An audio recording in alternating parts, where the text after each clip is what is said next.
Сегодня мы приступили к укладке асфальтобетонного покрытия по улице Проспект Свободы. Работы по проспекту были начаты еще 2 года назад. Были проведены работы по капитальному ремонту коммуникаций и подготовке основания.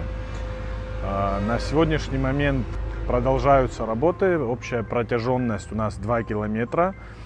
Общая площадь 38 тысяч квадратных метров. Помимо улицы Проспект Свободы в городе Ткварчал будут проводиться еще работы по капитальному ремонту по улице Шавгенова, асфальтобетонного покрытия, и по улице Лакоба. Общей площадью порядка 20 тысяч квадратных метров. Работы по Ткварчалу будут проводиться в течение 1,5 месяцев для того, чтобы все поставленные задачи на текущий год были выполнены своевременно.